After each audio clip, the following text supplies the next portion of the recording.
Today's episode of Running It Back is here. It's ready. And I thank you in advance for listening to it because it came out really good.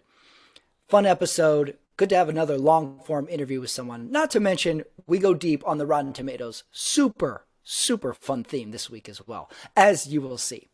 Before we get to the episode, I want to thank everybody who came out, see me do stand up the last couple of weeks. I got 2 clips coming out from those stand-up sets as well that I'll put up online for you to check it out. If you see it, if you like it, give it a click, give it a listen, give it a message to me. I love reading the messages as well. So thank you in advance for that. Today on the show, who's joining me? Well, special guest this week, Jose Maestas joins me. He is a comic right here in Los Angeles. And from our discussion, I found out we have a lot more in common than I originally thought. Where we grew up, our demeanors, our approach to comedy, not to mention a little bit of hometown talk that I found enjoyable. He's on the show. I was lucky enough to do a show with him last week on one of those sets that I recorded. Found his stand-up really funny, really interesting, unique in a way that I don't really see a lot. That's what I wanted to talk to him about, and he was a great guest. He had a lot of fun, not to mention I did too. So here is my interview on Running It Back with Jose Maestas. Enjoy.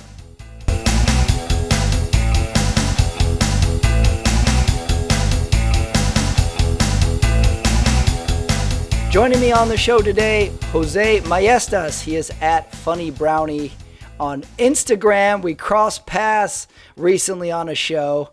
You know, we've crossed paths, although like so many other comics, like we don't really ever get to talk and chat and actually get to know each other. So it's good that we finally did. So Jose, thanks so much for joining me on the screen today. Dude, 1,000,000%. Thank you, Patrick. Yeah, like you said, I think we probably met each other at Flappers. That's probably where we crossed paths first. And I think luckily enough, Adam and Barbara put us on quite a bit. And so very thankful for that. But yeah, like you said, you might have multiple spots a night, or you're doing the Yoo-Hoo, and then someone else that is doing the main room, or vice versa. And so you don't get to really like sit down and hang out like this. So it's really nice. So thank you for the invite. I'm excited to be here. You know, it's so funny, like we romanticize comedy and stand-up comedy and hanging out and all these comics that we hear about, at least I do on shows and podcasts and stuff, and they all seem to be like friends. And I think about it, it's like, I don't really get to talk to anybody. Like, we all run around so much. There's no hanging out like I thought it would be when I first started comedy a long time ago, because we're all kind of bouncing around to these small spots, at least I am. So to get to know someone, you have to reach out to them. We don't meet up by circumstance anymore. I don't know if you feel the same way or not. We have to sort of make our own social time, it seems. Oh, absolutely. And to me, that's honestly like the hardest part, performing in front of a bunch of people or in front of nobody. It's not that difficult. Mingling and hanging out and making conversation with someone I'd never known. I turned into C-3PO like really quickly. I don't know where this is going. So yeah. It's a very different skill that takes a long time, unfortunately. Yeah, I seem to know everybody by their sets. That's how I know people. That's my introduction. I'm like, oh, I know that guy. He's from Florida because he said in his set. I know that guy. He's divorced because he said it in his set. And I don't really know. I just know them by their sets. Right. Yeah. He's divorced. He's Mexican. He's Catholic. He's third generation. Yeah. Exactly. Right. Yeah. We know specifics. He sleeps in his car. This girl has long hair. This girl just got a haircut. We know them by their sets. Well, let me start here as I interview and get to know you, because I know you by your set. So I'm doing my research on you. Well, tell me this to start off. Where would you say you are, Jose, in comedy right now? Well, right now I'm in my living room, as well as kitchen, as well as bedroom. So I have a one-room studio. So that's literally where I am. That's such an interesting question. And it's kind of difficult to tackle. And I'm sure like you might have trouble explaining to other people where you're at as well. It's like, so I work at the Improv. That's where I was last night. I perform at a lot of the clubs here in LA. But I do like the the 10-minute spot, 12-minute spot, 5-minute spot. So we're doing like, if it's a show like, let's say at Flappers, and it's a mixed lineup, maybe I'll close it. Maybe I'll be somewhere in the middle. At the Improv, really huge lineups, and I'm just sort of happy to be there, and I'm doing what they call the cold open. So you do 5 minutes at the top, you basically bite the bullet, and you open it up for all these other bigger names, kind of warm up the crowd as much as possible in that 5 minutes. And so I think the best way to say where I'm at is I would like to be opening or featuring for somebody on the road soon, somebody bigger and consistently. Because I have a couple of dates on the books. I actually just posted on Instagram a while ago, some upcoming dates where some I'll be doing like more of a featured or headlining spot. Others I'm going to be opening or featuring for some bigger guys. But I want that to be more consistent, you know? And so that's kind of where I'm at. I'm like right on the doorstep of like making that connection and getting that job. Cause that's a great job. I remember hearing interviews usually on like the Tonight Show, because they have older comics and they talk about like, what was your best memory in comedy? And they say featuring. When you're the featured act, you do your best, like, 20, 30 minutes, whatever it might be, but you have none of the pressure of the headliner. You don't have to pack the place. True. You don't have to do all the promos, all that sort of stuff, or sit out with your merch. Maybe you have merch anyway, but you don't have to do any of that stuff. You come in, do your best, tightest 20 minutes, and you still get all the praise and you still get paid. And so right. That's what I'm looking for right now. So if any bigger comic is out there listening, hire me. I think you hit it on the head, and I'm in a similar spot too. And maybe you agree with this, maybe you don't. The old model, I think, is almost gone. The old model being like someone is a host, someone is a feature, someone is a headliner. It seems like getting that feature spot is extremely difficult. And the old club system doesn't seem to apply anymore, where you went to a club and you tried to go to their open mic and you thought maybe they'll see me after a while and I'll progress from there. I think that system has totally changed, where now you have to go find someone, another comic to pick you, not necessarily the club to pick you. Do you feel the model has changed, or how do you think a progression ladder exists today? I think it's more the latter, what you talked about. It's making that connection with the comic, because if you look at the comics that are touring around the country, their openers and features are their buddies. They're not who the club selected. Maybe the club adds on like an opener or something, or like a cold opener, but otherwise it's their friend, because it makes sense. If you're going to be on the road with somebody, hanging out, traveling from hours and hours and months, you want it to be your homie, you want to be able to hang out and be comfortable. So that totally makes sense. There are some attempts to get back to that old system. I know, for instance, like at the Improv, the open mics now, the booker is watching, and I have seen some people get some spots from that, but to progress from that sort of opening spot that you get to like a more featured spot, or just a longer set, or a set after the host, which is like a normal spot, that's pretty rare. That's really, really, really rare. What ends up happening is those spots, at least at the bigger clubs, are taken up by very successful, established people, and that bring in, put butts in the seats. So that totally makes sense. So I think you're absolutely right. Like, you got to make a connection with a comic. That's usually how it goes. I think the bar has been not only raised so high, I think there's a saturation of comics too. We just have so many comics. The clubs don't need the comics. The comics need the club in those early times. I interviewed someone who started comedy in the late 80s, and he said, in the late 80s, you could make a living as a host, and you would call up a club and you would say, like, do you need any hosts? And they would say, all right, do these dates. Do you need any features? And they say, all right, do these dates. So it's a totally 180-degree turn, where clubs do not hire feature acts anymore. I started out in a city. I started out in Salt Lake City, and they never paid any comics. They paid the headliner, of course, but they would fill the show with a host, and then they would put about 5 comics in the middle, and they would do about 5-minute sets. So they would just fill up the middle with 25 minutes of comics who have done open mics for a year or two, and then that's how they could effectively get away with never paying anybody. And of course, if you were the comic said like, screw this, I'm not doing this set, 5 minutes, no money, I've been banging around for 18 months, what's the deal? Like, all right, great, I'll just pick this guy. You know, we had this completely low-end labor force going, but that is the nature of comedy that it is right now. So if the headliner wants to bring a feature, like you said, their friend or a strong feature, they absolutely can, but I think they're paying them. I don't think the club is ever paying a feature anymore. It's just totally changed. It's just become a different world at that low end for me in my experience of it all. You mentioned the cold open. I don't think everybody knows what a cold open is. Can you explain that? Yes.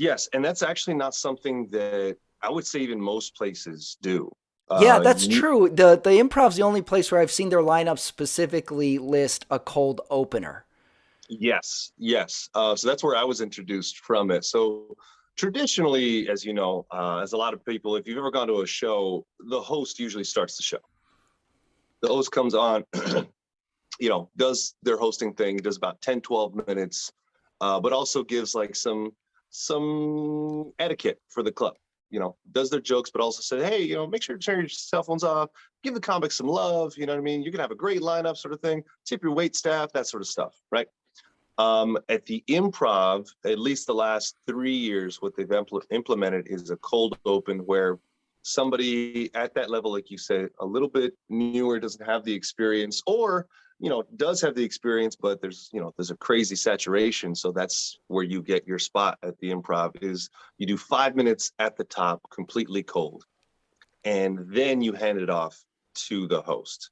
And so, if you've ever hosted, the first few minutes are pretty tough because people aren't used to looking at the stage. They're still talking, they're still ordering. Some people are still being fat. There's a lot going on. And so usually for a host, the second half of that set, the second 5 minutes is where you really start to, open up a little bit and get them on your side and warm them up. So in that 5 minutes, you may never warm them up. You may warm them up the last minute of that. And then by that time, you're like, all right, well, thank you. Here's your host. So it's possibly the toughest spot in comedy. I mean, other than like a open mic with no one there. But an actual spot, it's really, really tough. And it's good. It puts hair on your huevos, Yeah. It's interesting because usually the host is effectively the cold open. So it's interesting that the club is introducing this spot and they're giving it to new comics. What do you think the mindset is? What do you think the planning is? Are they saying like, okay, let's create a spot for people to develop, or let's put people's feet to the fire? How do you think they're justifying that spot, or what do you think the strategy is with adding that spot? That's a great question. I've been trying. Thank you. That'll be the show, everybody. I've been trying to figure out what that is, and I think it's a combination of that, give these people, because they do, when they announced it, it was called a developmental spot or a developmental, showcase, that sort of thing. And so it was that. And then also, like you said, putting the feet to the fire. Hey, let's give this person the toughest spot. Let's see if they thrive. So there's a little bit of both of those. It's already been about 3 years now. So it's come to the time where like, is there some progression? Are we going to get to maybe a 7-minute spot, maybe a 7-minute after the host, whatever it might be, maybe a longer set in the lab, which is the smaller showroom. So it's those type of questions that, how we've been asking that are in that program. But like you said, there's an oversaturation. There's so many comics. And also, we were closed for a year and even the big comics didn't get their same reps. So now they're coming back to the club. And obviously the club has to not cater to them, but, take them into consideration because they're the ones who bring people. So there's a big there's a big influx of comics that need some time. And Right. the lineups right now, like for instance, like the Improv, are better than we had pre-COVID. Every night, just killer, killer, killer, killer, and names that you would never be able to see together on the road. Each one is their own headlining theater act. Yeah, that's a good point. I was wondering how, when things got back to rolling in normal fashion, how they would actually end up, like what it would look like on a weekday and weekend. I said, all these, the theaters closed, the big acts didn't have theaters. So like, well, that means they're going to be in the clubs. And then that means all the people getting the club spots on the weekend are going to be knocked down a peg. And then the next one's going to get knocked down a peg. And then us at the very bottom, by us, I mean me.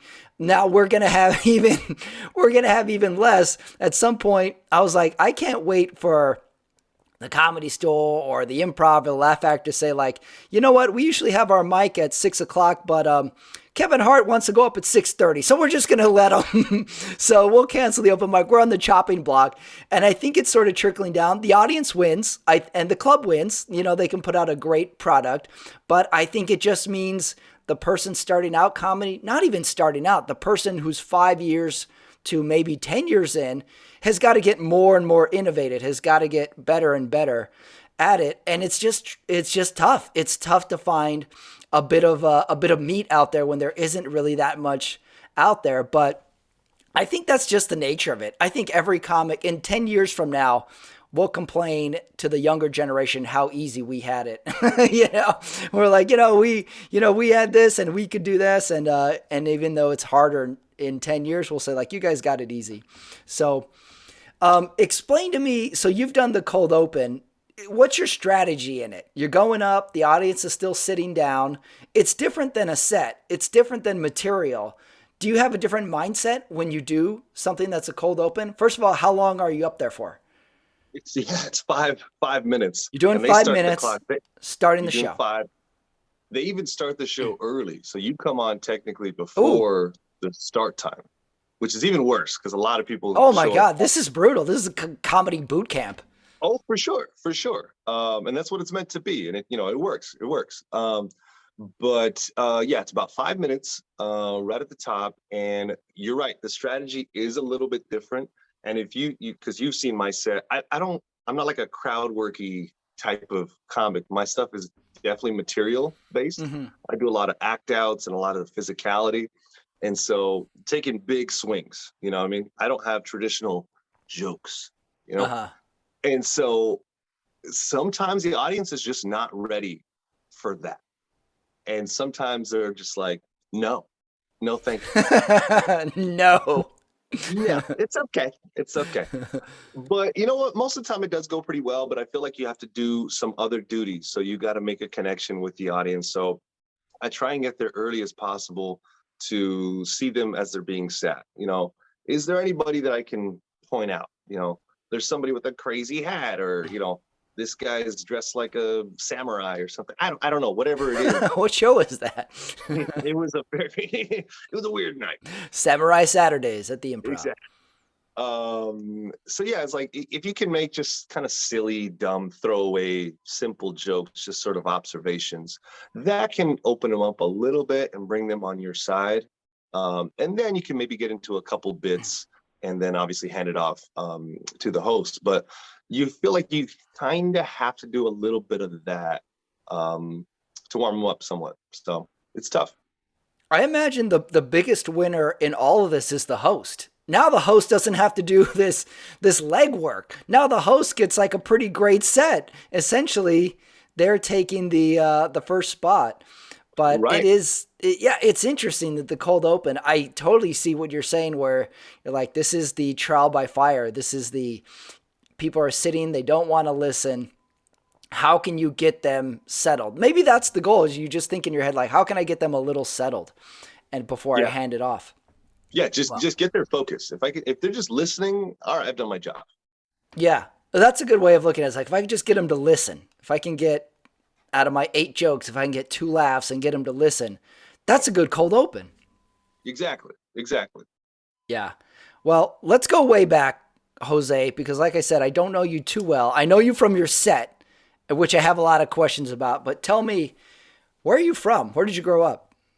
I'm from a little town called Las Vegas, New Mexico.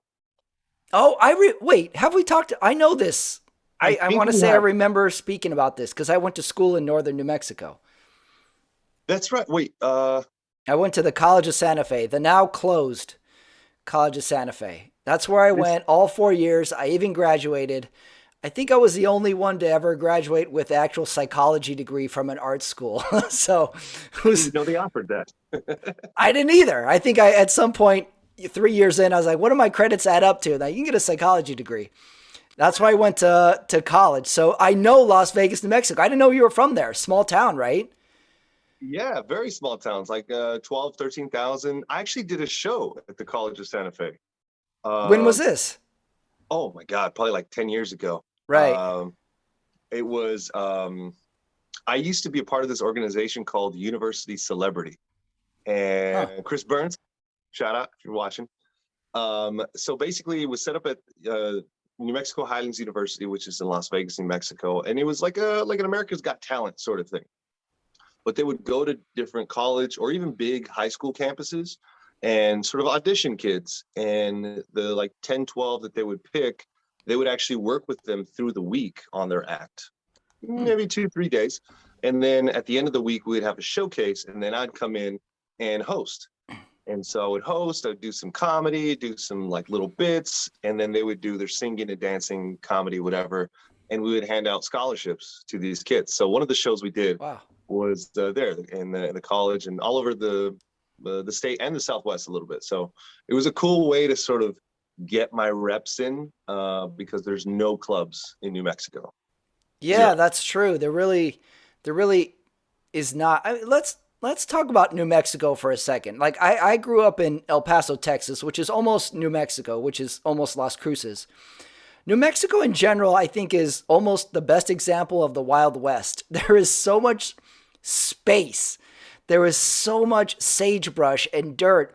I remember when I first went to college and I drove there, I thought I was at the end of the earth. I was like, there's nothing beyond this. This is as north as anybody can go. There was town names I never heard of, like Las Vegas, and there was Raton, New Mexico. There was Taos. I remember all these names that are like, are these real cities? Do people really live here?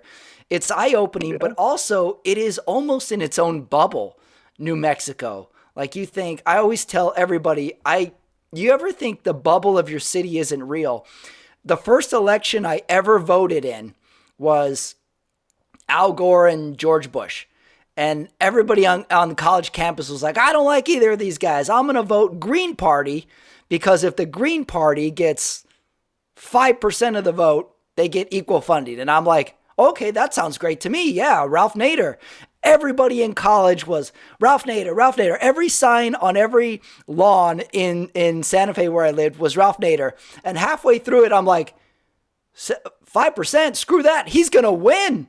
And the actual results come out and he gets like 2%. And I figured, oh, right, the country is actually bigger than my college campus. It's so easy to get locked in that bubble. And northern New Mexico is extremely liberal, extremely democratic, diverse, I would say, in a different way than what the rest of the country might think. It's Native American, it's Hispanic, it's some Caucasian, and it's some Spanish as well.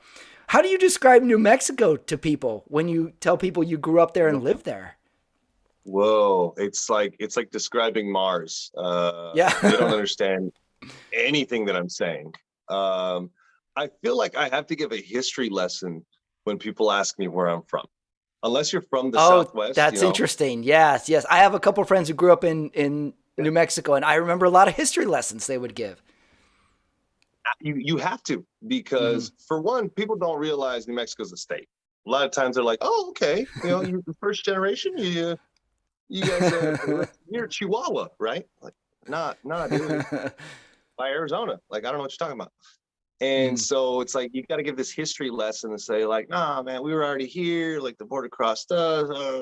It's like it's exhausting. But when I have to specifically describe New Mexico, it's like New Mexico to me is, and I'm sorry if I offend anyone from Southern New Mexico, it's a little triangle from Las Vegas to Taos including Santa Fe and Albuquerque.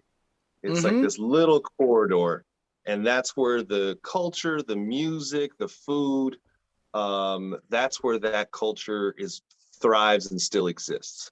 Mm-hmm. Um, because you said it's so wide open. The South, once you get past like Socorro, or even just past Albuquerque, Mm-hmm. that feels very Texas, Ah, right? interesting. Yeah. It turns into Texas very quickly. You start to see the signs change from blue to red instantly, and a lot of farmland, a lot of wide open space. So, and then in the West, it's very Arizona, very deserty. You have the reservation, that sort of stuff. So, New Mexico, to me, in my heart, is that little corridor, Albuquerque, Santa Fe, Taos, Las Vegas. Yeah, it's. Um, I think that's a good way of describing it. There's a northern and there's a southern New Mexico. I remember when I tell people I'm from Texas, I'm from El Paso, or I tell someone you're from Texas, I'm from Texas. They'll say where from? I'll say El Paso, and they go, ah, that's not Texas. And then I would tell yeah, people when I lived in New Mexico, I was like, oh, well, I grew up, basically southern New Mexico in Las Cruces, and they'd be like, oh, that's not New Mexico. So I couldn't yeah, win in either exactly. direction, but I think you hit it perfectly. Is when you hit that, you cross that border in New Mexico into the north, and it's the influence of the culture changes. It's a big art community everywhere. They love art. It doesn't matter what, they just love art and the Native American influence. And then shortly after that, like you said, comes the history lesson. Always a Oh, yeah. history lesson when you're explaining For New instance, Mexico to people. for instance, give me 1 second. Let me show you something. Okay, go ahead. So every year in my hometown, we have the 4th of July fiestas. We've been holding them for like hundreds of years. And they commissioned a local artist to create a poster that sort of signifies and represents the culture, the music, whatever the theme might be of that year. And so I have multiple hung around in my house. And then I have another two that I'm going to frame. I just haven't had a chance yet. So they're sitting right here by the camera. Let me move this back a little bit so you can take a look. So you have, oh, the ring light's getting on the way. There we go. Yeah. You have that sort of art. Mm-hmm. That piece of art is definitely something that would have hung in my parents' house at some Oh, yeah. point. So it's, it might just be like, a piece of art to somebody, but like if you're from there, like, man, it just, we don't have a lot. So it means Yeah. a lot. And so, yeah, there's a huge connection to art, culture, food, family, religion, as you cover Mm-hmm. in your material. It really hits close to home. And so when you talk about a bubble, that's like your entire universe. Yeah. And it's hard to fathom anything outside of that. So getting out of there and leaving, it's really difficult. And but it's something you wouldn't even fathom as Mm-hmm. a community, because this is it. This is it. Yeah. Well, it's interesting. I never thought about it. I grew up with art very much as a recreation. You took little art classes in school, and that was about it. In northern New Mexico, it almost seems like art is held in a completely different regard. What does art mean to you? What does it mean to you to grow up with that type of artistic presence or that artistic drive in the Yeah. community? Because I don't think everybody understands the drive for artistic stuff in New Mexico the same way. And it seems to be mainly expressed in painting and sculptures. Or am I wrong? What does that mean to grow up with that art? So, well, I'll tell you what it brings to mind to me. So there's my aunt does something called colcha embroidery, and so she does it the old style, the native style. So she actually makes her own dyes out of berries and bugs and leaves and twigs and stuff, and she dyes the yarn with the natural colors, and then she weaves it into massive tapestries that she donates or sells to the churches, or people have them framed up in their houses and stuff like that. But it's the old style from 1600s and before. Mm-hmm. And she still does that. My dad has a store back home, which is a furniture and flooring store, and he sells her artwork, and he has it all over his store. So that's what it means to me. And she does like 10 crosses. I don't know if you've ever seen that, where they peg the little holes, and Yes.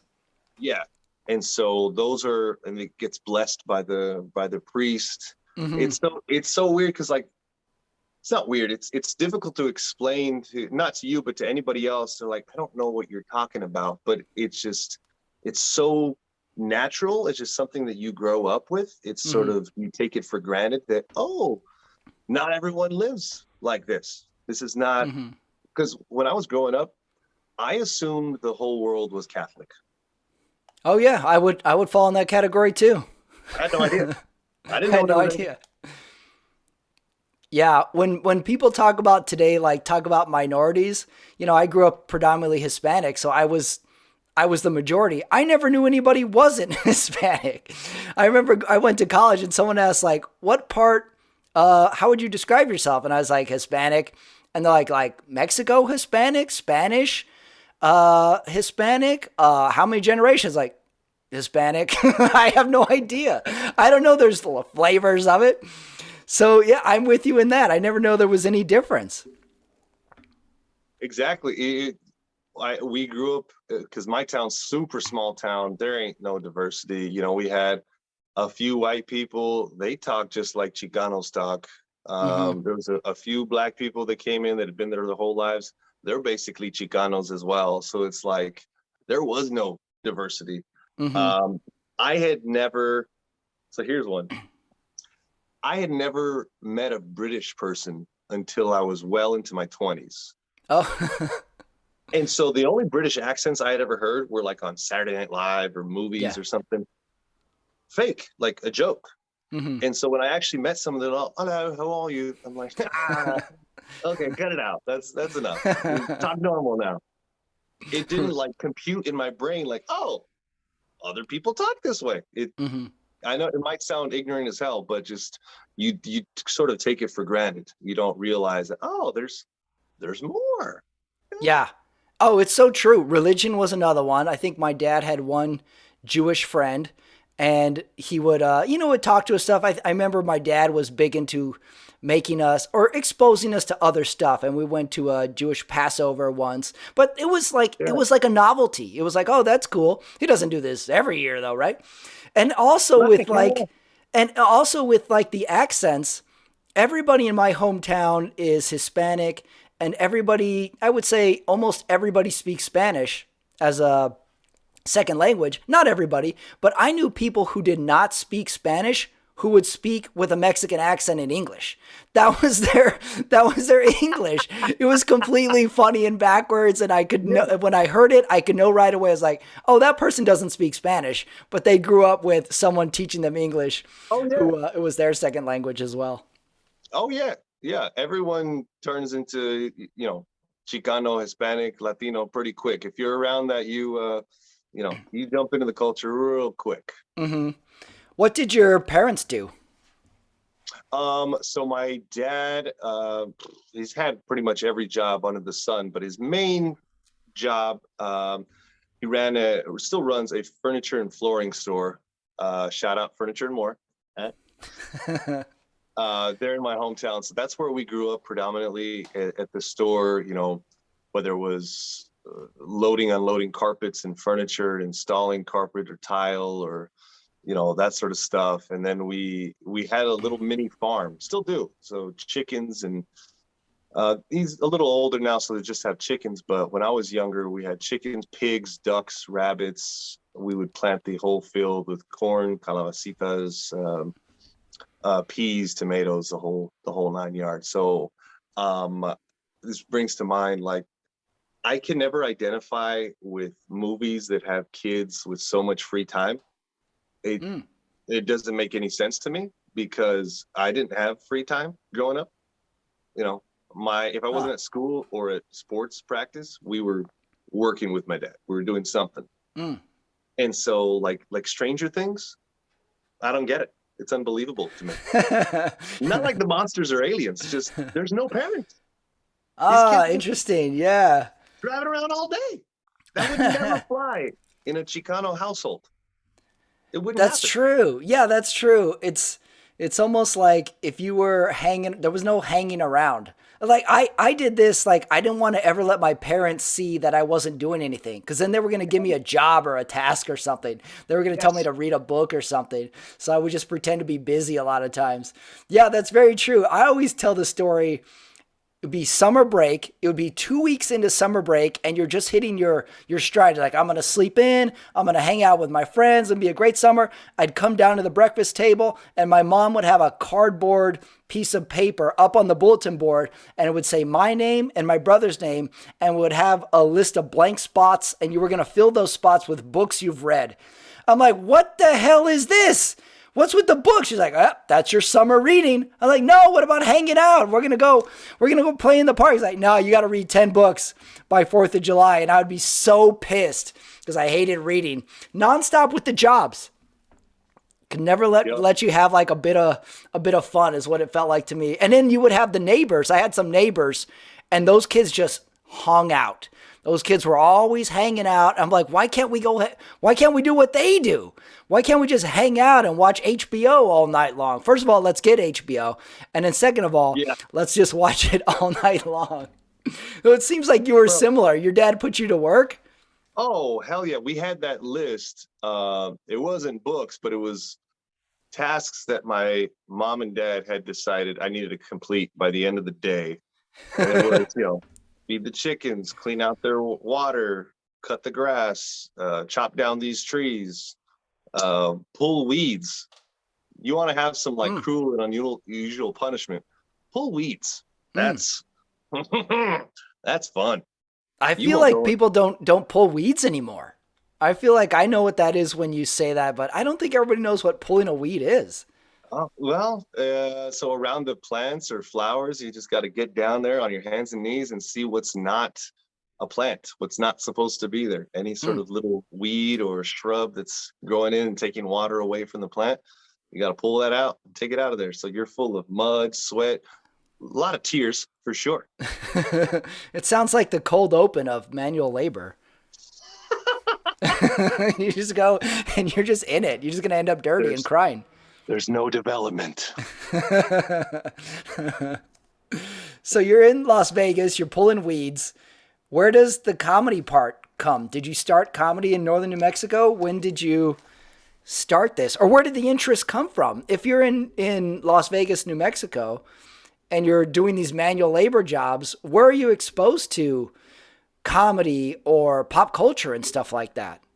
There's I got like three main sources of that. My brother and sister are 9 and 10 years older than me. And Oh yeah, so I can see that now. Yeah. yeah, so they were in high school and I was very little and they would stay up late to watch Saturday Night Live. And Hmm. so I would always somehow sneak in and be able to watch it with them. And so it was that. My brother was very funny. Because he was the baby for 9 years, so he Mm. had the spotlight to himself. And so when I was little, I looked up to him because he was always very funny. He was doing physical act outs or putting on like fashion shows for the family or whatever. And I was like, oh, that's so cool. And then very quickly, I picked up that mantle as the jokey comedian or Uh-huh. whatever. And then my dad is way cooler than me. Oh, He's interesting.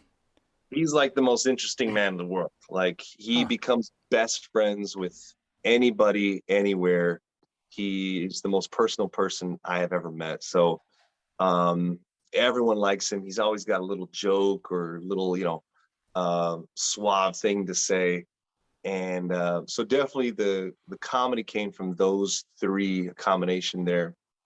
And so yeah, I just started memorizing SNL set or clips or stand-up bits from George Lopez or people like that and Chris Rock. Um, and then the biggest solely comedy influence is Jim Carrey. Hmm. That's possibly my first memory as a human being is watching Ace Ventura. Oh yeah, yeah. I Yeah. think I don't know if we ever talk about it, but that Jim Carrey 5 year run in that mid '90s was a tidal wave. It was The Mask, Ace Ventura, Dumb and Dumber. Just you had to go see those movies. And also Ace Ventura was one of those movies where you came back from summer and everybody was doing the voice and the Yep. lines in school. You could not get through a day without an alrighty then or talking with your ass or something. It Yep. was required reading for that age group when you came back to school. The Jim Carrey thing cannot be missed. So such a huge star. 1994. That's the biggest year any actor. Fight me. Ace Hmm. Ventura, Dumb and Dumber, and The Mask. Same calendar Right. year, and those are three, arguably his biggest movies. It's just, It's funny we don't talk about him in that regard of like the Eddie Murphy or the Tom Hanks or Tom Cruise, but he had arguably the of just as big as a run of anybody out there on the screen, and then he was this hilarious guy, and he was a bit mysterious too. I don't think we knew about him, and I don't think he gave a lot of like the personal stuff. yeah, Amazing. he My still brother was a is. huge Jim Carrey fan as well, and every time he was on Jay Leno or Letterman, like he was staying up and he was watching the whole thing. And then I would watch it too. And it was, to me, was like a spectacle. My brother loved him. And to me, it was like, well, what's going on with this guy? But that run, those three movies alone, huge, huge run. Oh, so that's what I grew up watching. The physical big personalities of the 90s, which is, Jim, Will Ferrell, Molly Shannon, Chris Farley, Hmm. people that were like big and doing characters and faces and voices, Robin Williams. Um, Right. and so, that's what I do. And I feel like the culture has shifted a little bit to more joke tellers. And so, which can make it maybe a little bit more difficult to hit that physical stride. But once you do hit it, you can really stand out from a lineup because like, whoa, this guy's doing something different. Hmm. And so I really relish that opportunity and sort of that challenge. Can I make these physical jokes work, these vocal jokes work instead Hmm. of just set up joke punchline sort of I stuff. see. When does the move to Los Angeles happen? A little bit later than I think for most. I was 26, so about a little over 5 years ago, Hmm. and I just saved up money. I didn't really talk about it a whole lot, but I knew that was the plan. I considered either here or Chicago because the second city, Right. connection to SNL, that sort of stuff. But LA is just so much closer to home. The weather, Hmm. the It's still the the West too. it's yeah, It looks yeah. like the Southwest in many regards. I'm the same way. I was like, yeah, I like the mountains. I like the blue skies. Take away 25% of the winter. What's not to like? Oh, it's perfect. It's perfect. Oh, actually, El Paso, it's still pretty hot. Hmm. In Las Vegas, New Mexico. Oh, well, you were in Santa Fe. We get winters, northern New Yeah, Mexico. It's basically like Colorado. We get winters. very true. And the Yeah. other thing people don't talk about, it's allergy hell. The wind, people don't, when you say like, oh, it could rain, it could snow, it could be hot. What about wind? Wind is brutal in some western states. Like in northern New Mexico, it just seems like it's funneled in there. You can have a windy day. That they should cancel schools on the windier days. Dude, because I grew up, if you look at the map, the weather map of New Mexico, Las Vegas is always the highest, or at least, up there. Wind gusts are wild. In fact, we still are battling one of the biggest fire in state history is still going on right now. And it was on the doorstep Mm, of my hometown. Because of those wind gusts, they couldn't fight it. A couple of days were up to right. like 65, 70 miles an hour. It's like, that's a tornado. What is happening? it's it's a dust tornado. You put a lot of wind in a place that has a lot of dirt. That is brutal. It is, and no one talks about it. No one knows the power of wind and how it can ruin your day. Oh man, I remember running in track, and the running part wasn't that bad because it's like everyone's hitting the wind. What are you gonna do about it? But I was doing high jump, and I felt like on the straightaway, it wouldn't hit the wind, and then you would make the turn towards the pit, and boom, you just hit a wall, and you don't go anywhere. Your body just sort of stands straight up and stops, and you just sort of hit the bar. Whatever, I'm out. It's not happening.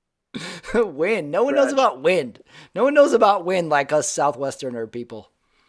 Exactly. So you moved to LA. What's your initial reaction when you go small city to humongous city? So the first week it rained almost the entire week, and I'm like, what the F? This is not what I signed up for.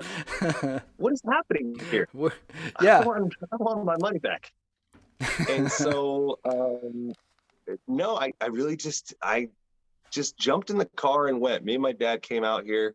We have some distant cousins that helped me out initially, at least stayed there a couple of days until I got a place, but I wasn't sure, what's up from down. How do you get into these clubs? Where do I go? I have no job.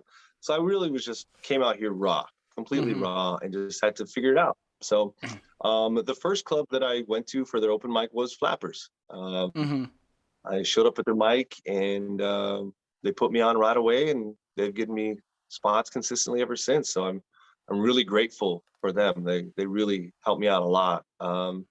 And then about a year in, I got the job at the Improv, and then was there almost every night. So it took a long time to figure out, to get my feet, but yeah. It's such How about you? When did you like come on?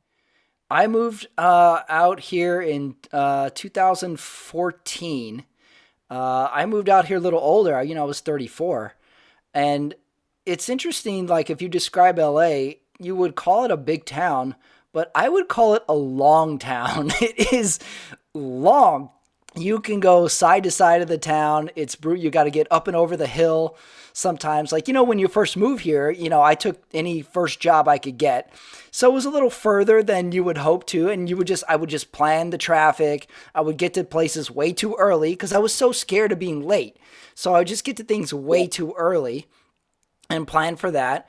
And just figuring out north, south, east, west took me 3 years. Like I've lived in a bunch of cities, and it takes about a year to figure out the pace of the city. LA, it took me about 3 just to know where my bearings were. Luckily, in the West, you have mountains to use as landmarks. So you start to get it. When I've been in the Midwest, I have family in the Midwest. I don't know where the hell anything is because I have no landmarks. I don't know where to base anything off. So it took a while to figure out what's what. I kept waiting for the seasons to turn. It never happens. Yeah. Like it'll be July and I'll be confused what month it is because it never really gets cold, and at some point it gets super hot at the end of the summer, and that's about it. So that was difficult. And then the hard part, when I moved here at 34 years old, I'm not a young kid. I'm not hanging out late at night. I'm not going to bars. It's hard to remake friends again. It's hard to figure out who, you're kind of like, imagine if you went to the first day of school every day for 6 months. You're kind of having these little short conversations with people. You're saying like, hey, I saw you there. And you sort of make friends. That was difficult for me. I wouldn't say I'm a super social person. So it was a little difficult to reset your whole social pattern at all. So that I found really difficult, just navigating the city and making new friends, because it's a very isolating city in a lot of ways as well. 100%. I remember right before COVID hit, I had been here about 3 years, and you're right, with the seasons, it never changed. And so in my mind, it felt like the same summer that I had moved here. And I was like, oh, I've only been here, 4, 5, 6 months. I'm like, oh no, it's been 3 years. It's just we're caught in the time loop. Like, whoa, how did this happen? Yeah, it's very true. You can't base years off of like, remember last winter, remember last summer, because it all bleeds into itself. Time is expressed in a different way in a place that doesn't have seasons, and it takes your body a while to acclimate to it, that it's going to be pleasant every single day. I've come to like it. I've lived in places that had winters, and there was some winters where you're just like, when is this going to end? It would snow in April or rain, snow in May.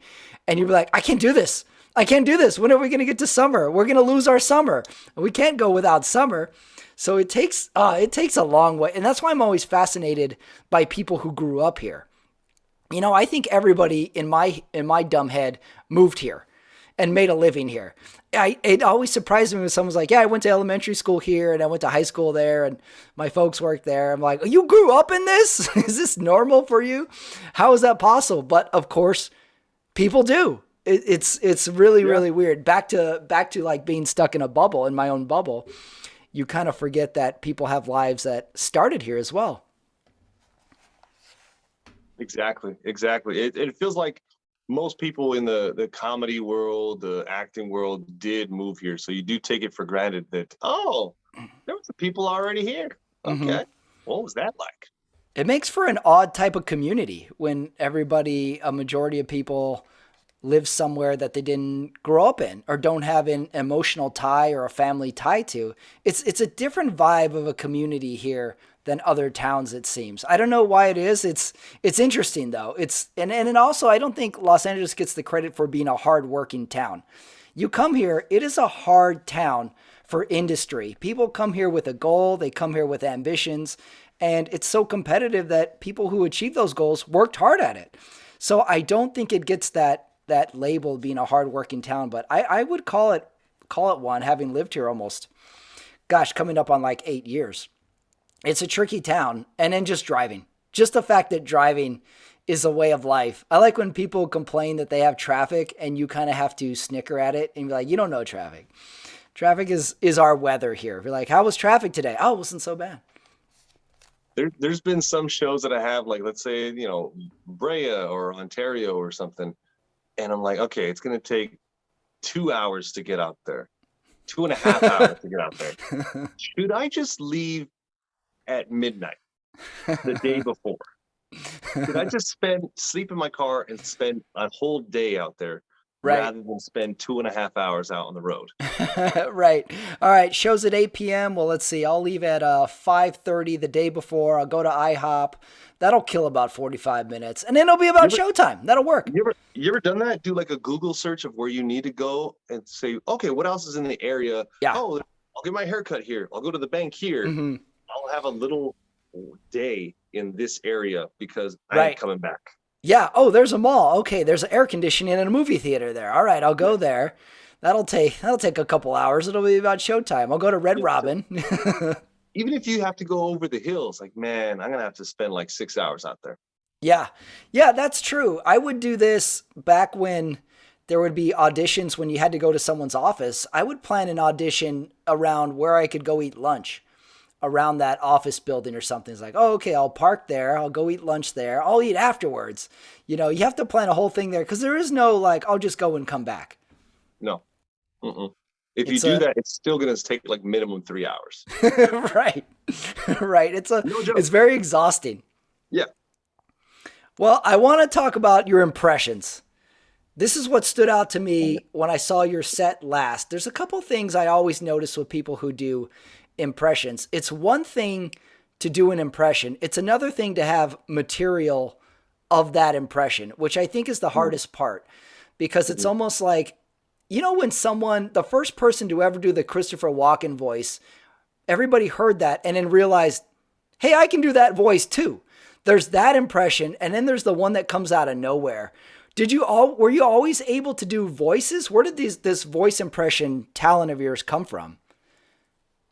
Yeah. So that was my first thing, was just mimicking what I heard and what I saw on TV or SNL or even, audio stand-up albums and stuff like that. So and I was just always mimic the voice because it just seemed easier than like you said, writing my own stuff. So I'm just going to regurgitate what I already have heard, and I want to sound exactly like it. So I would just I would hear it in my head. I would watch it hundreds of times and then just try and mimic it and try and reproduce it with my own voice. So it was always like, cartoons, and it was SNL and stuff like that. And so it just sort of blossomed from there. So now as an adult, I still feel like that little kid. I still want to do the same thing and just entertain my friends and family and, the audience.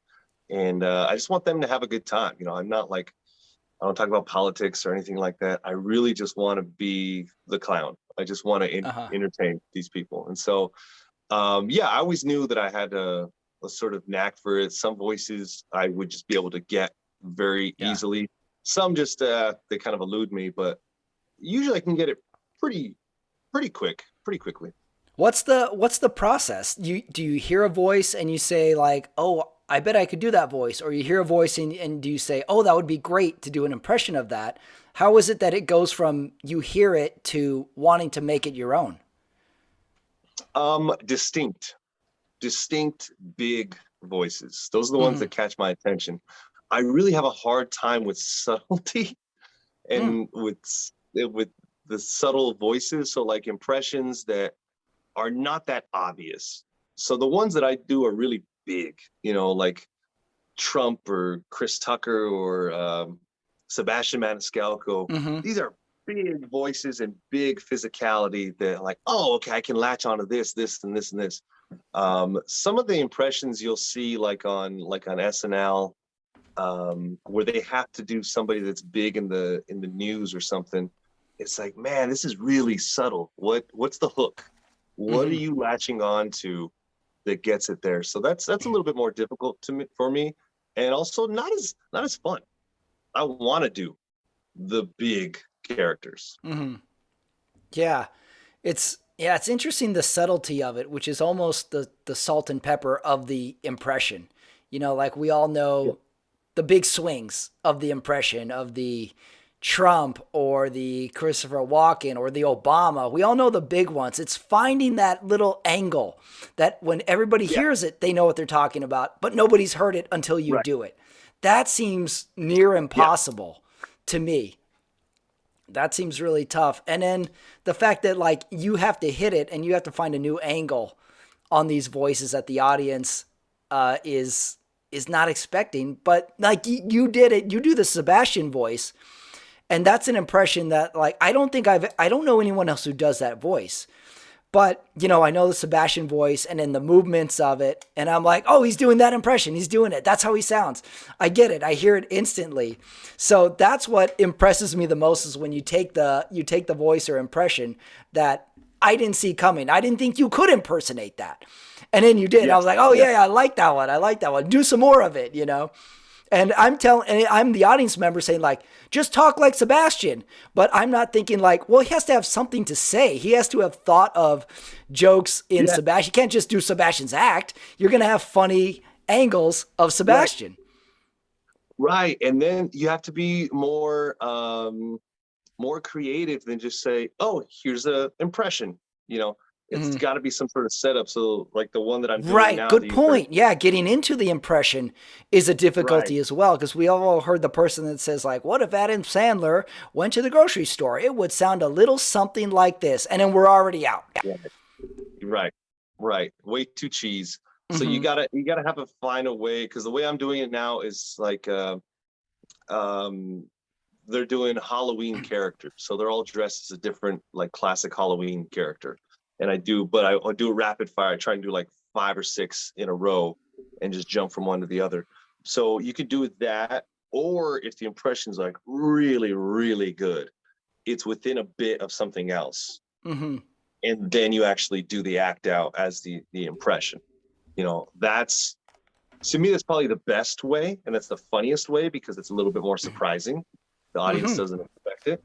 But that's why I like to do the rapid fire a bunch in a row, so that you could see the changes and the differences in the physicality and the voice, and then make a separation between myself, the way I naturally talk, and these other characters. Like, whoa, now this becomes an Hmm. act, a show. It's not just someone doing a voice. Who is your favorite impersonator? Is there someone that does voices that you're like, that's the guy, Ooh. or that's who you just idolize or that you liked growing up? Yeah. So growing up, probably Jim was the first one that I Hmm. saw doing character. He would do the facial impressions, which I thought was Oh, incredible, which interesting. was Yeah. out of this world. He wouldn't even say anything. He would just morph his face into this person, and that's a different level of control over your body. Frank Caliendo, Oh, is right. I forgot about him. 1,000 possibly the impressions. best ever. Hmm. And he's taken it to a point where, he's not just doing reels on Instagram, or he's not just doing, on Mad TV. He gets hired for, the NFL and the NBA and like big organizations. He's so good that Hmm. he does that sort of stuff. Um, I really liked Jimmy Fallon because that was sort of a little bit my era of Right. SNL. Yeah, that's Jimmy true. Fallon. Jimmy Fallon had that run of impersonations that he would do really He well. was doing really good impressions, and then the musical impressions, which takes it to a different place than those other ones take it to, which in some ways is harder. You either can or you can't do them.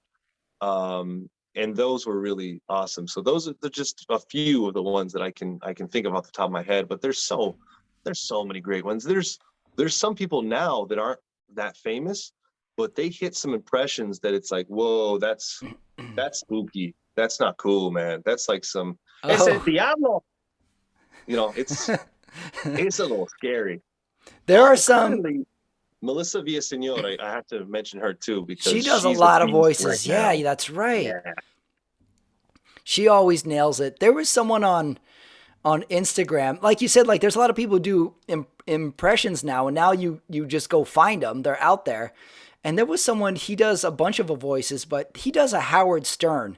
And I grew up loving Howard Stern. I listen to Yeah, Howard Stern. I've heard people try to impersonate Howard Stern, it's perfect. and this guy can do it. He gets the pauses. He gets the little antidotes. He's like, I've never done your show, and I'm going to tell you why. And and I'm going to tell you why is a Stern dialect. And it's just like, I've never seen anybody do Stern. And he nailed it. So funny. And it just like, it clicks in your head that it's a good impression. I don't know his name, but I watch like 100 of his videos on Instagram just because I want to hear a Stern voice.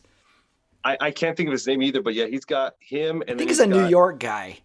I've he's got He does um Goldblum. A lot of people do Goldblum. Goldblum. The funny part about Goldblum is the material, thinking of funny material for him to say. Yeah, yeah. Well, with Goldblum, you can just sort of freestyle because he's sort of like in his own stratosphere, own universe. Uh, So I think that makes it a little bit easier, not easier, but it's fun when you can do yeah. like Trump. Trump can just start rambling because that's what he does anyway, and you can just have him start talking about whatever. Hmm. As long as you can bring it back to the original topic, it can almost seem like material. Yeah. You know, with some of these other ones, it's you have to come with material, but those are fun when they're ramblers and you can just start freestyling and you almost do crowd work in that Right. character. Yeah. Well, last question before we get to the movie game. I'm going through your Instagram. What's up with you being all jacked?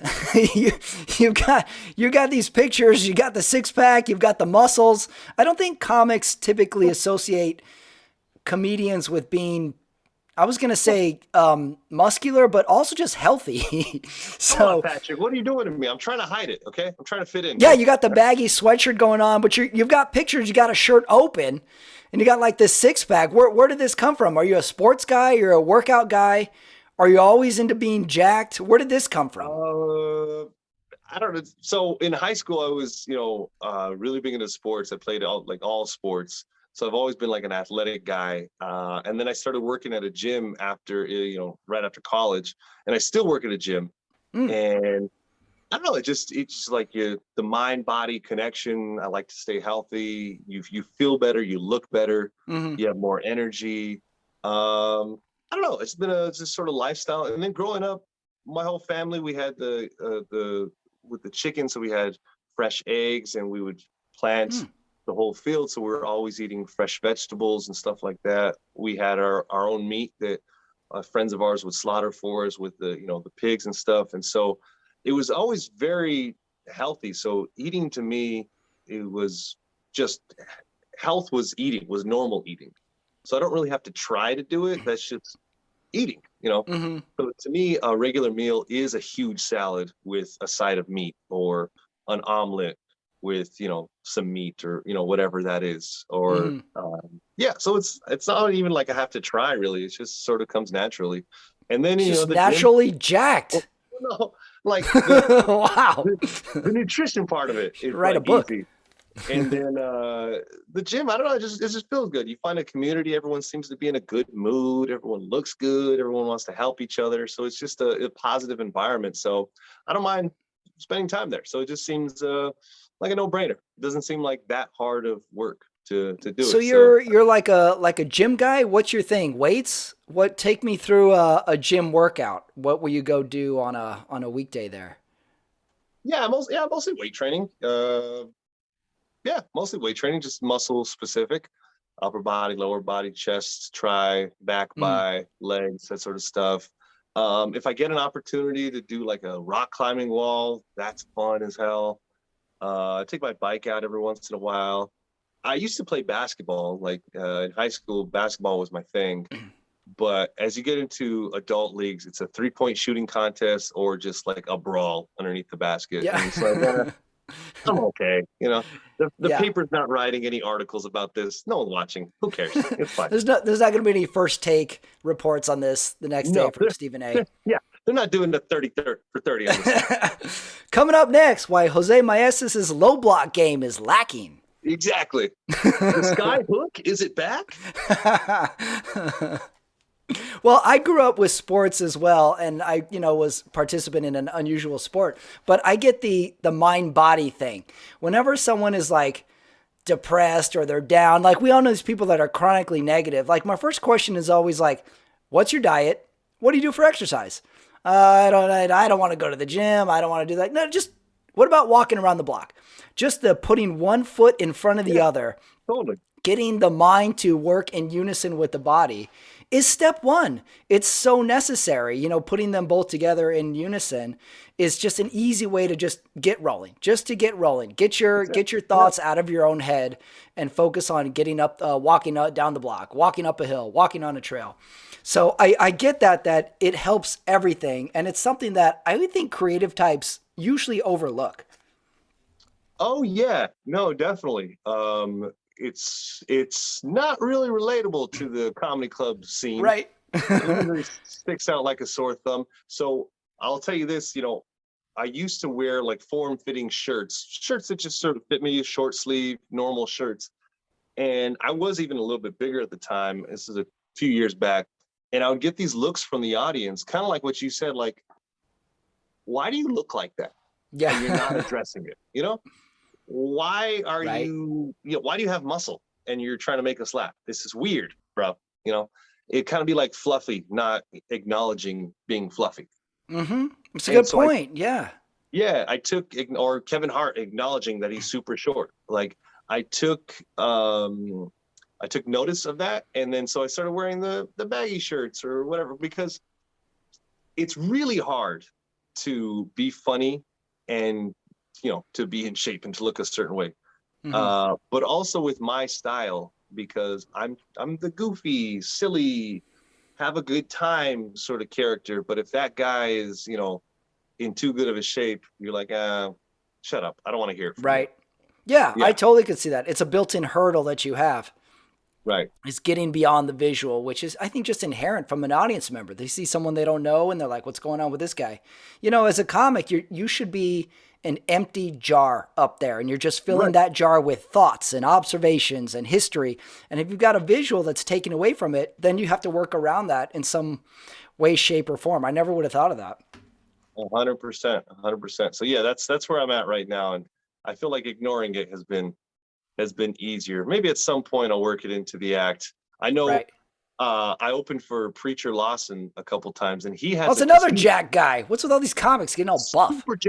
super Super jacked. jacked. I And saw a video of him like fighting a guy, like in the ring or oh yeah, something. he had an MMA fight. Yeah. If you ever talk to him, he's an Energizer Bunny. The guy never stops. And so it totally made sense that he would do that. He's always looking to push himself, and he's a wild, like inspiring guy. But I agree. super jacked, and so he has this bit where he works it into his set and actually like rips his shirt off. It's super funny, and I'm glad that he found a way to acknowledge it, because it works and it's a good closer. It's got to be the closer, because at that point he ain't got no shirt. So Yeah, where are you gonna go from there? Take off your exactly. pants. But if I can come up with something like that in the future, maybe we'll go with it. But until then, it's gonna be long sleeves. My one Preacher Lawson story is I don't think you could ever find anyone who does not like Preacher Lawson. When he must have moved to Los Angeles, 6 years ago, and he went to an open mic, and his strategy was, I'm going to go say hi and shake hands with everybody in the line, and then I'll go get in line myself. So he gets in line, and he's like, hey, how's it going? And then he comes to me, does this to several people, and he goes, there he is. You can't help but smile. You can't help but smile and be like, hey, how's it going, man? What's going on? And then he gets up on stage, hasn't said a word yet. Everybody already loves him. It's like, there's a guy who said hi to me. There's a guy who shook my hand. There's a guy that said, right, exactly. He was like, I'm going to out nice everybody in this line. I'm going to say hello. It's a trait that I definitely do not have. Go up and say hello to people. I was like, this guy's a genius. And I love him. He hasn't even said a word yet on stage. So smart. And that's totally him. That's him, yeah. I remember I opened up a couple shows for him. It was back home. It was in Albuquerque. And afterwards, I had a lot of friends and family that were at the show. And so I invited him out. I said, hey, we're going to hang out by the bar, maybe have a couple drinks. You want to meet some people? He said, oh, man, I appreciate it, but I gotta edit some videos and post them, leaving tomorrow morning, like at 5 had another show in some other city. I'm like, man, that's pretty wild. And so I respected it. So yeah, that kind of hustle is wild. You can't help but respect it. So that's awesome. And then his act is right in the same alley of what I'm trying to do. That super fun, energetic, jokes, physical. He's definitely someone that I look up to for sure. Great guy, great comic who will shake your hand in the open mic line. Smart. Well, on to the Rotten Tomatoes movie game. I have a specially themed one for you, Jose. Let's hit the music.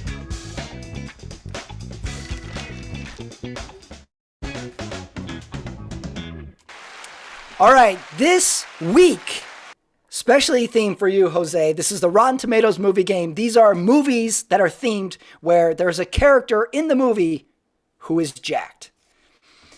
I am going to give you a practice one. Now, there's a few ways you can score points in this game. I'm going to read you the description, and when you think you know the movie, you yell it out. You can get a point that way. And then, of course, guessing the higher score between the two movies will get you a point as well. No one has ever gotten perfect. A couple people have gotten one off from perfect. And one person got the practice right and none of the matchups right as well. So we do have a 0 in the game as well. Perfect. Let's go. That was Christina Marie Leonard, waitress at Flappers and Funny Comics. She got none of them right. Come on, Christina. You're better than that. All right, no pressure. You got to practice one here. I'm going to read you the description. When you know it, yell it out. Here we go. Manager of a gym in the 1990s Miami decides there's only one way to achieve his version of the American dream: extortion. He recruits muscle men as his accomplices. After several failed attempts, they abduct a rich businessman and convince him to sign over his assets to them. But when the businessman makes it out alive, authorities are reluctant to believe his story. It's with Mark Wahlberg, right? Pain and Gain? From 2013, the movie is Pain and Gain.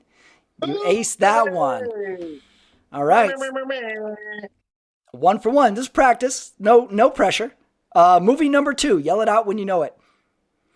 A trucker yanks his snooty son out of military school and goes to Las Vegas to arm wrestle. Over the Top.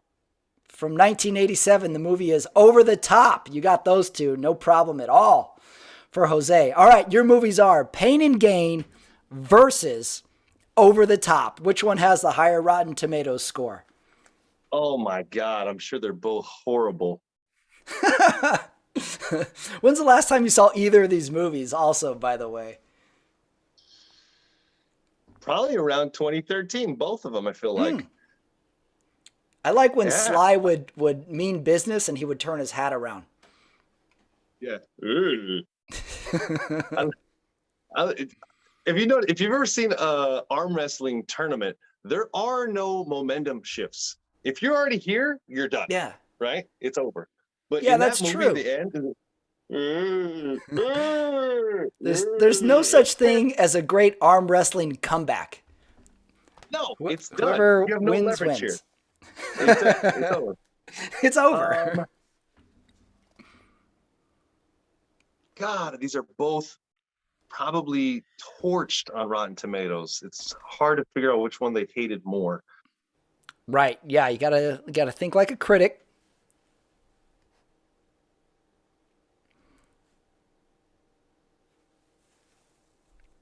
Jose is in some sort of Zen state, thinking about his answer.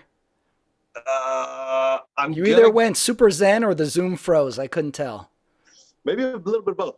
I'm gonna go with Pain and Gain. Pain and Gain on Rotten Tomatoes is 50%. Over the top, 32%. You nailed it. You would have got 3 points out of that. But now the real business starts, and these are not easy. So let's begin. True matchup number 1. Movies in which a character is jacked in them. Movie description number 1. Yell it out when you know it. A gym owner is down on his luck as a competing gym threatens to put him out of business. That is unless he can raise $50,000 to keep his mortgage. To raise the money, the owner forms a ragtag team to compete in an obscure sport, only to find the competing gym has also formed a team to rout the competition. Dodgeball. From 2004, the movie is Dodgeball. You got it. You're on the board with 1 point.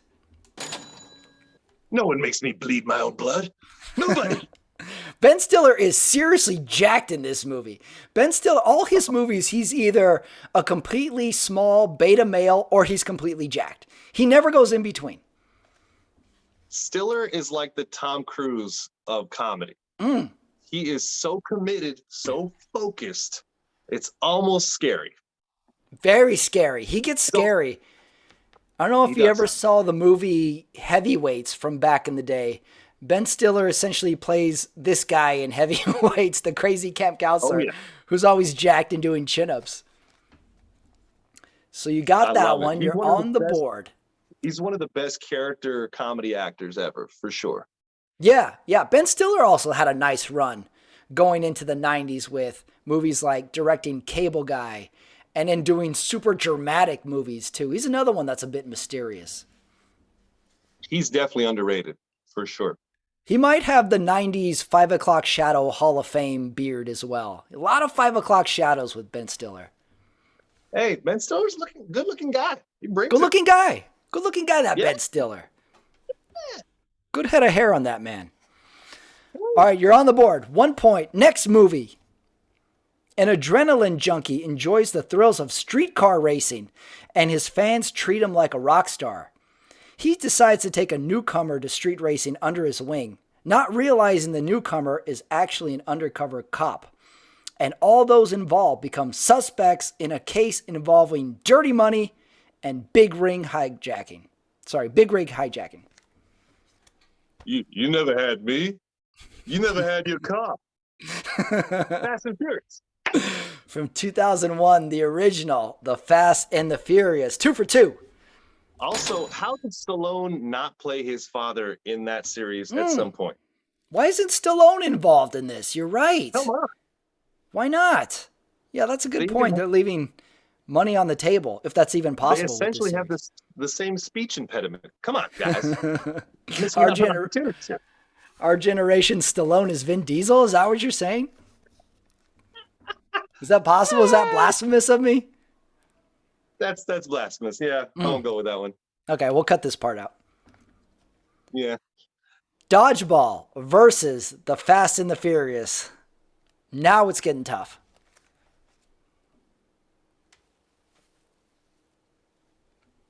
Perfect score on the line so far. 2 for 2.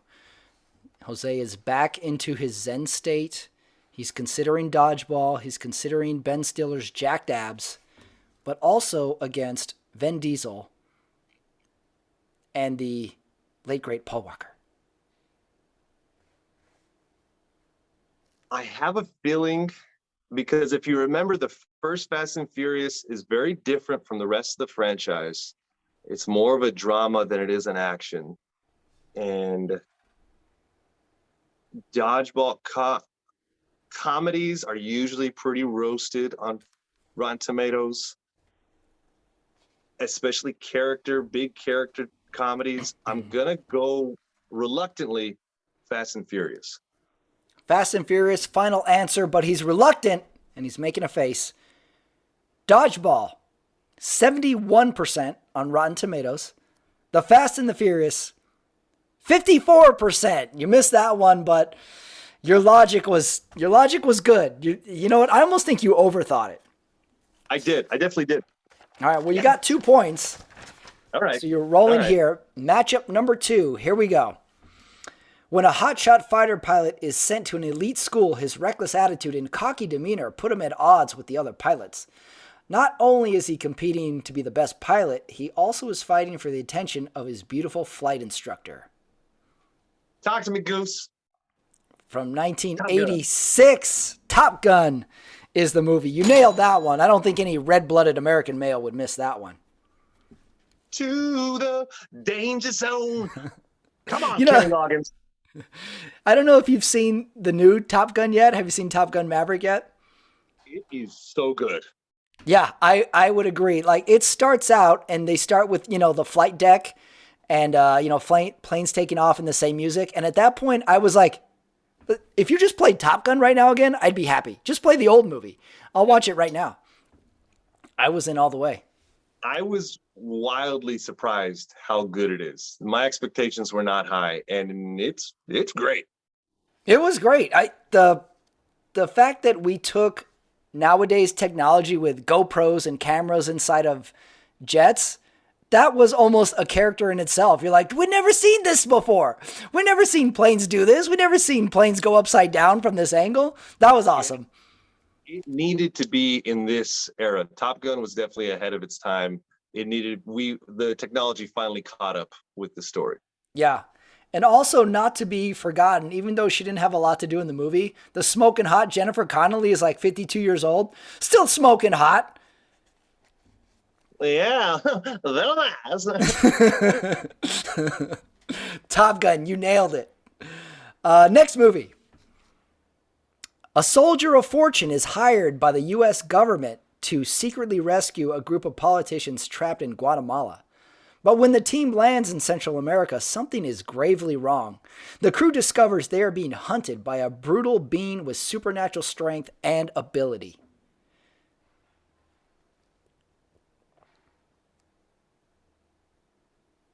Oh, Predator.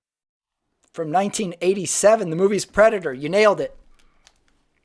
That took a second, though. Right, I saw you thinking. I write these out. I was like, maybe I made this one a little too vague. I think Guatemala could throw somebody off. Yeah. Soldier of Fortune could have thrown. If I had just said 4 dudes get out of a helicopter and they're ripped, one of them has an MTV tank top, they'd be like Predator. I know it. Yeah, if they're like Terminator has an epic handshake with Apollo Creed. Oh, boom. Right.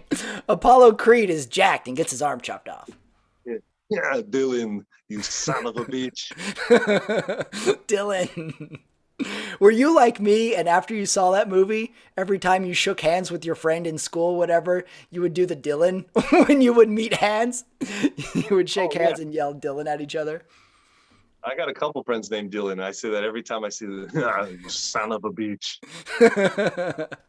They're actually much younger. I don't think they know what I'm talking about. Or, yeah, I think they just think I'm calling them a son of a bitch.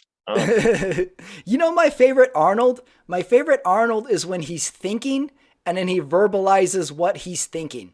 Like when he's looking in the trees and then he says, he's using the trees. That's my favorite Arnold. Oh.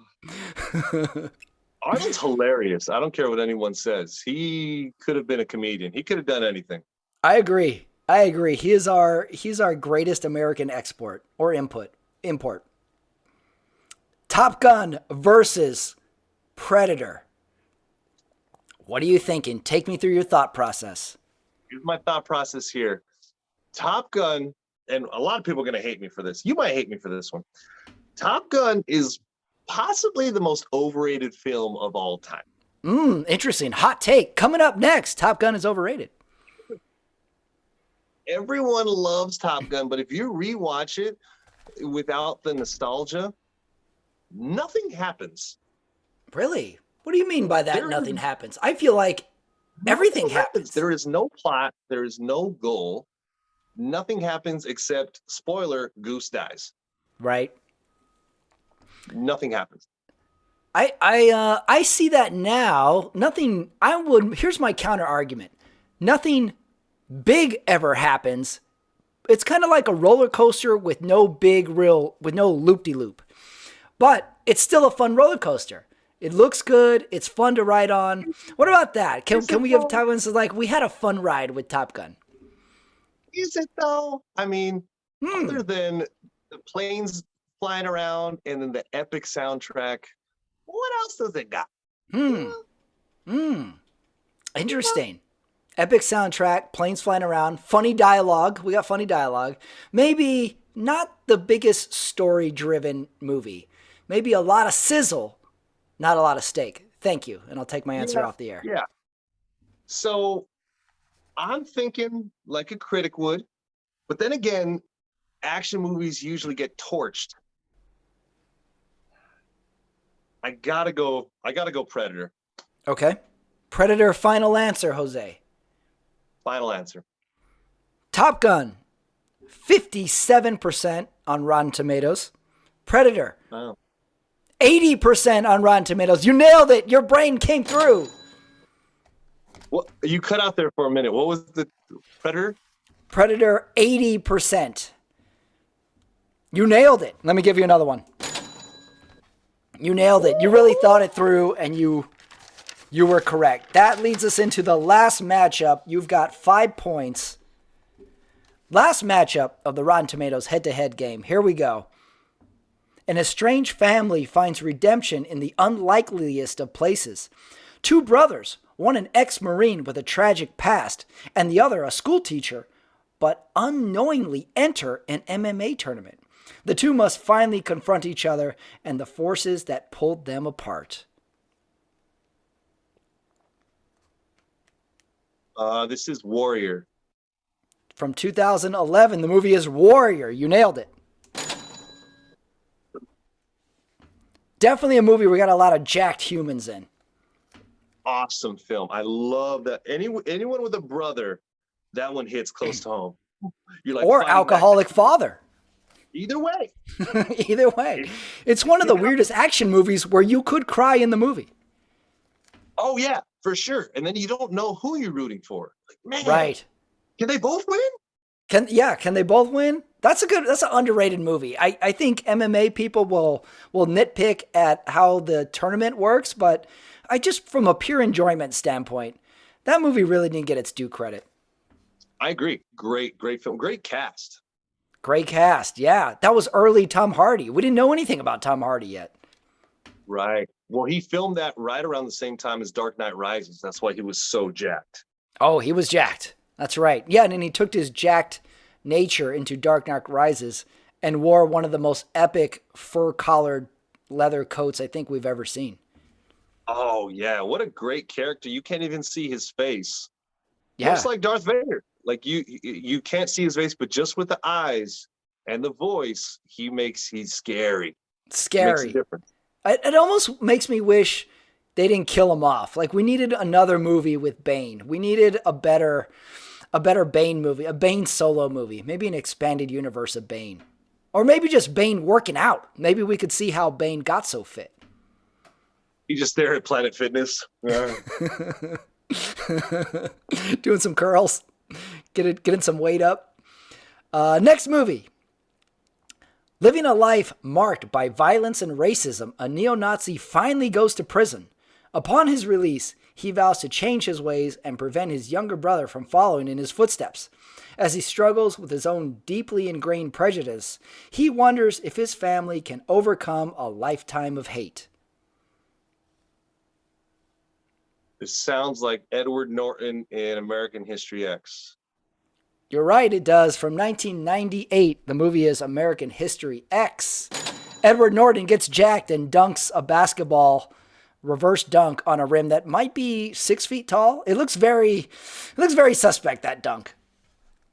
If that. Very suspect. They could have done without it. The scene didn't need him dunking it. It could have. I don't know what this fascination in the 90s and late 80s was with white men and dunking the basketball, but it was weird. It was weird. It was weird. We had White Men Can't Jump. I don't know if Woody Harrelson dunked. He must have dunked at some point in that movie. We had what else was a basketball movie in that? We had Blue Chips. Did you ever see Blue Chips? Blue Chips, American History X, Air Bud. Come on. Oh, I forgot about Air Bud. Golden Retriever, the white guy of dogs. Exactly. If it was a black lab, I bought it. I'm in. I get it for sure. Right? Yeah. Ed Norton, shaved head. Edward Norton dunks a basketball reverse, two-handed reverse dunk. That was my main takeaway from the movie. Like, how could he dunk? So you have your last matchup, Warrior versus American History X. Now we're into the nitty-gritty here. For a near perfect score, Jose Maestas goes into his thought mode. He's got Warrior, MMA versus racism in the Rotten Tomatoes universe. I haven't seen American History X in a very, very long time. And I love Warrior. I've seen it multiple times.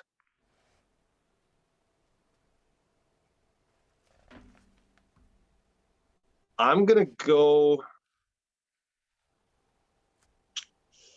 This is a toss-up for me. I don't know what the thought process is here, but because I really love Warrior as a film, I'm going to go Warrior. Warrior on Rotten Tomatoes is 84%.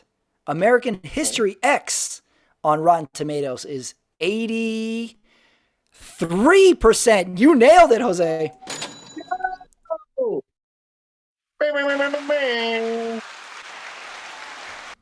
Yeah, you got it. Look at that near perfect score. You join the elite, the Top Gun, if you will, of the Rotten Tomatoes head-to-head score of Hall of Famers with a near perfect score. You nailed every single movie, just that one matchup. Dodgeball is one of my favorite films, and I just didn't think that the critics would agree. I should have gone with the gut. Don't worry. I'll write a letter. You should.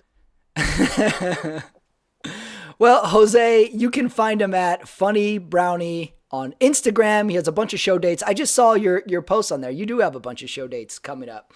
So everybody go see him. It's a great show. I'm glad we finally got to do this and talk and figure out what the hell's going on with wind in New Mexico. No one will ever know. Nobody knows. No one will ever know. Nobody knows. No one will ever know.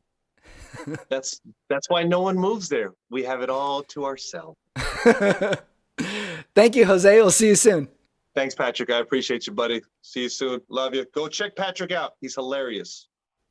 Okay, that is it. That is the show. That is Running It Back, episode 55 with my guest, Jose Maestas. What a great interview.